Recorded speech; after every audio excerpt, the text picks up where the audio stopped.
Итак, что меня сподвигло к записи на данный момент? Очень много вопросов по поводу, а что же происходит, каким образом вообще выйти из этого состояния, давайте обсудим.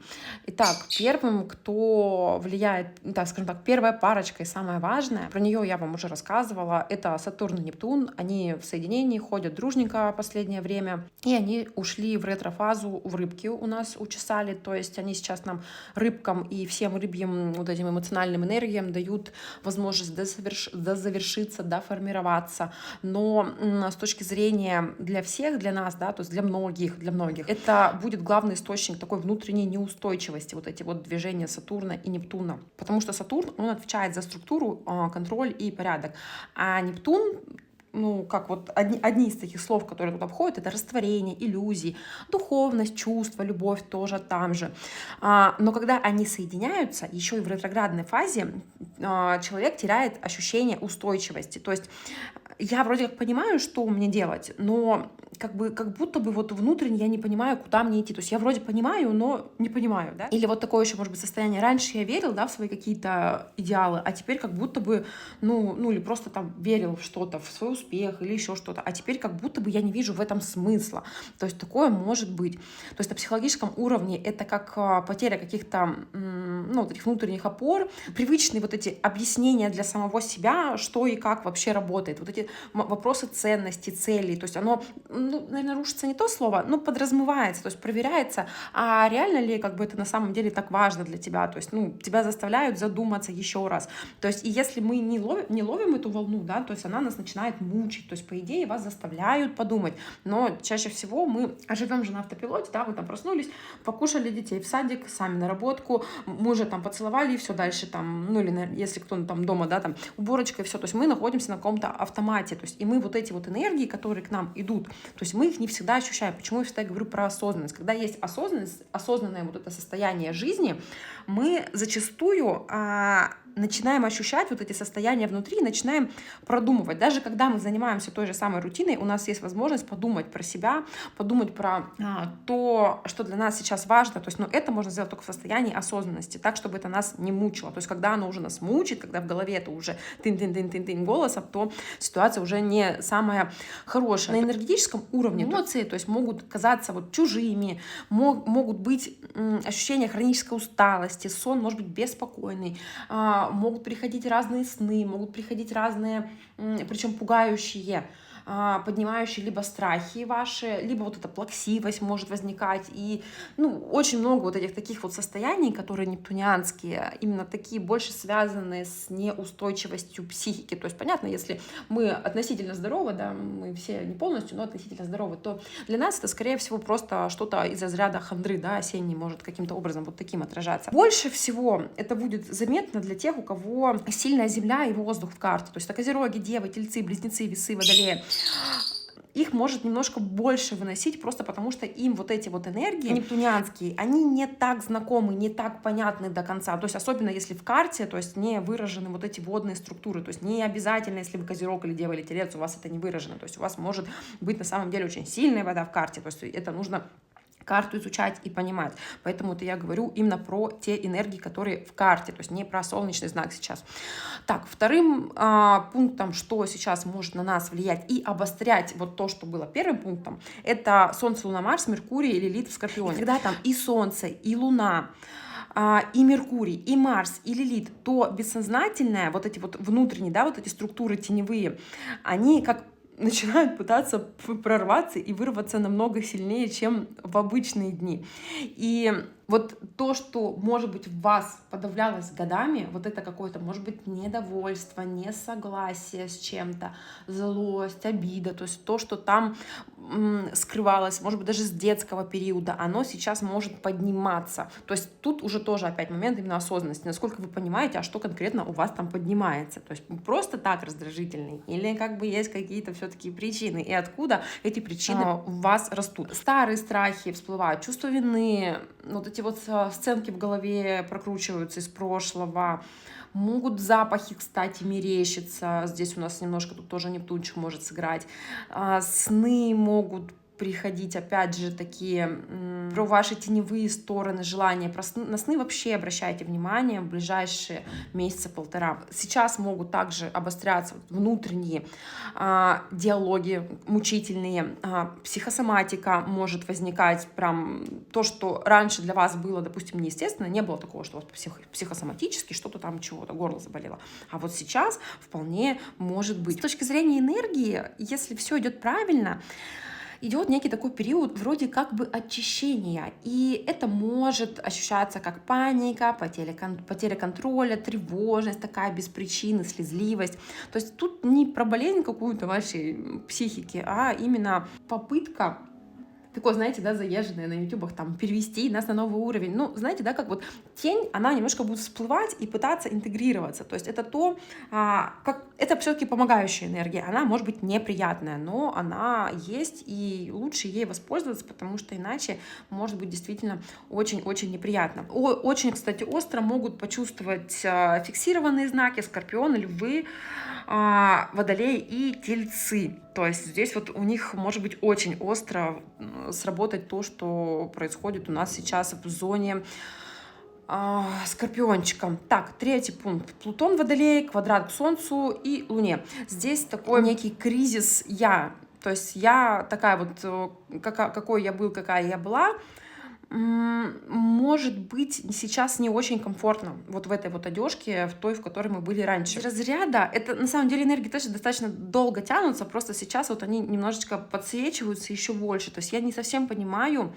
кто я, какой я, какая я. То есть и опять перекликается с тем, что раньше вот наши смыслы, наши цели, наши какие-то идеалы, они как будто, не работают, все. И с этим, к сожалению, здесь не получится бороться.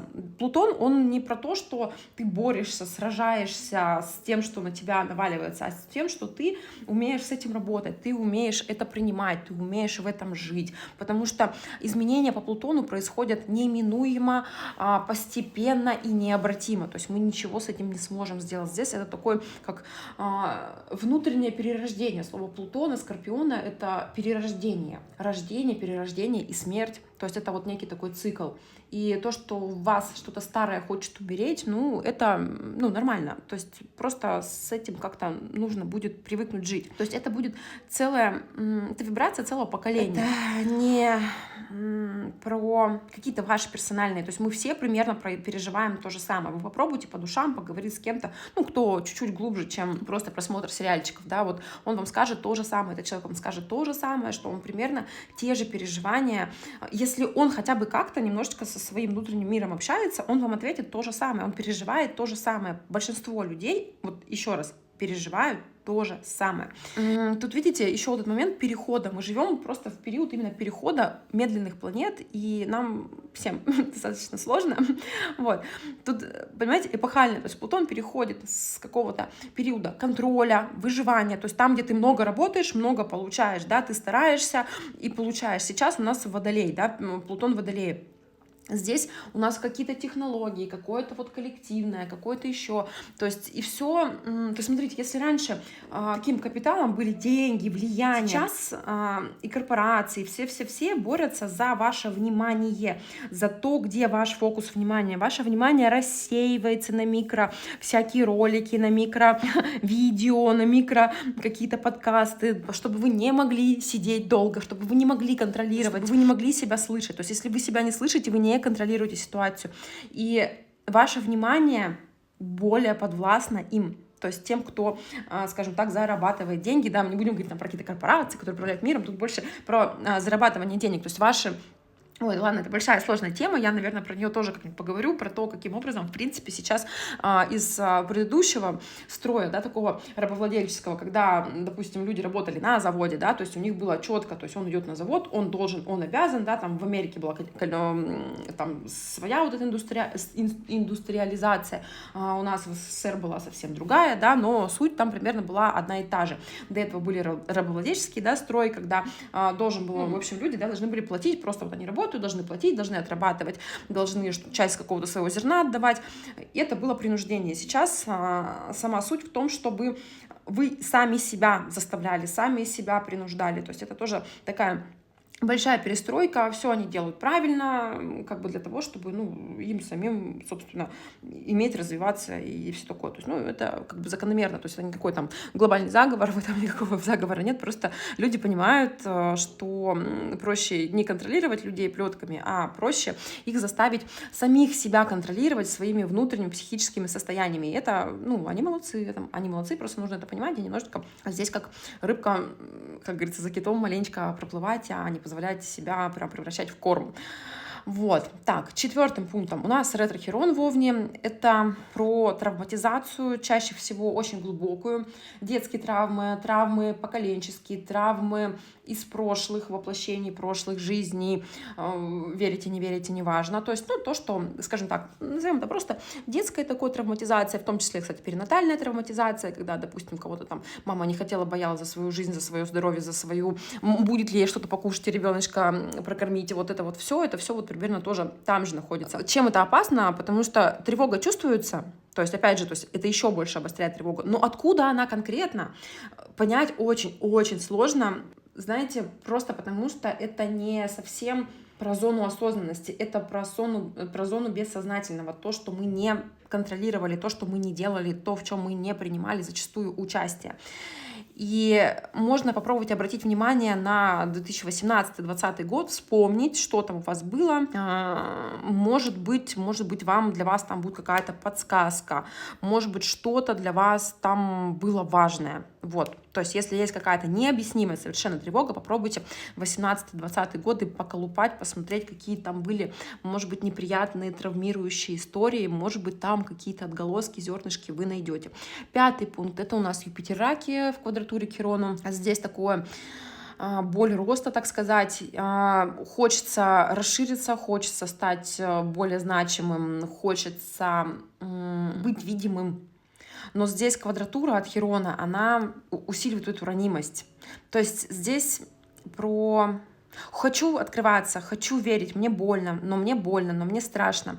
И здесь такой момент, как типа нужно научиться этой боли, вот этой уязвимости, вот этих страхов не избегать, а как бы проходить через них. То есть здесь тоже, опять же, такая отсылочка к какому-то очищению. То есть я соглашусь на эту уязвимость, я признаю свою ранку, да, вот эту вот какую-то, да, там, что я там когда-то что-то говорил, меня не услышали, да, там, и теперь я боюсь говорить. Это я так прям совсем плоско объясняю. На самом деле все может быть намного глубже, и при персональных разборах это лучше видно и лучше понятно. Но, скажем так, это, опять же, усиление 4-го пункта, который я озвучила чуть-чуть выше. И 6-й пункт по Урану, ретро-движение по близнецам. Здесь про наши умственные какие-то процессы. То есть у нас и так эмоциональная перегрузка, да, то есть мы слышим выше, да, там у нас и теневые какие-то стороны поднимаются, какие-то желания, что-то там вообще происходит, и наше сердце как-то оголяется. И тут еще и ум, разум наш в какую-то перезагрузку уходит, то есть еще и мысли путаются. То есть тут все раздражает, вроде как будто током пробивает. Не могу, вот этот поток мыслей в голове, который крутится, я не могу вот эту говорилку в голове остановить. Вот примерно так это происходит. Также коллективное вот это поле наше, так сказать, вот это вот информационное, там, инстаграмчики, тиктоки и все остальное, оно перенасыщено. Сколько сейчас людей, как я вот, в принципе, говорила вам еще года 1,5-2 назад, сколько сейчас будет простых людей вылазить в соцсети, делиться там своими, скажем так, житейскими проблемами, разводами и всем.